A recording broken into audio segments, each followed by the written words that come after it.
দেখো বন্ধুরা, কড়া গরম হয়ে গেছে। এবারে কড়াই আমি তেল দিলাম।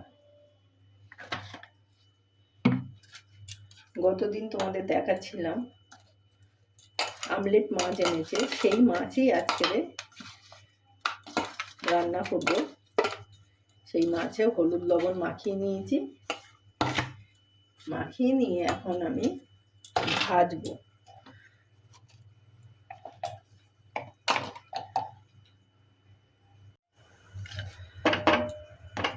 তেল গরম হয়ে গেছে, মাছে হলুদ লবণ মাখিয়েছি। এই যে মাছগুলো ভেজে নেব।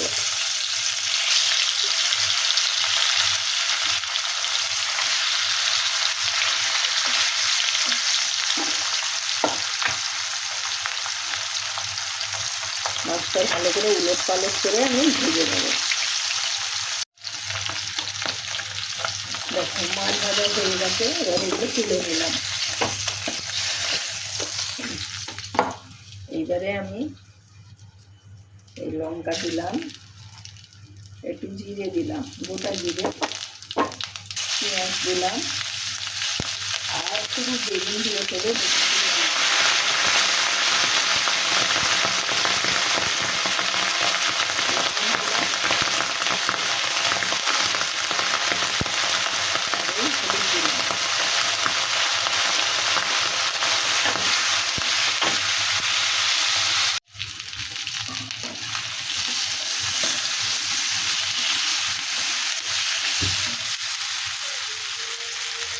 এই মতো আমি একটু আদা দিয়ে দেবো।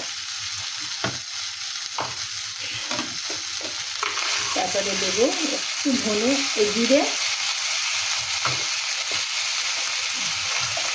সামান্য একটু ধনে, আর একটু লঙ্কার গুঁড়ো তো অবশ্যই দেবো। এই মাছে লঙ্কা না দিলে ভালো লাগবে না, যে লঙ্কার গুঁড়োটা একটু বেশি দিলাম। এইভাবে আমি এটা ভেজে নেব, নিয়ে জল দেবো। এটাকে ভালো করে ভেজে নিলাম। এইবারে আমি উষম গরম জল দেব।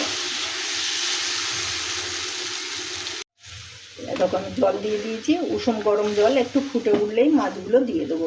একটু ঢেকে দিলাম। একটু বেগুন সিদ্ধ হয়ে গেছে, আমি এই মাছগুলো দিয়ে দিলাম আবার। বুঝতে পারিনি, সুইচটা অন করিনি, বুঝতে পারিনি। যাই হোক,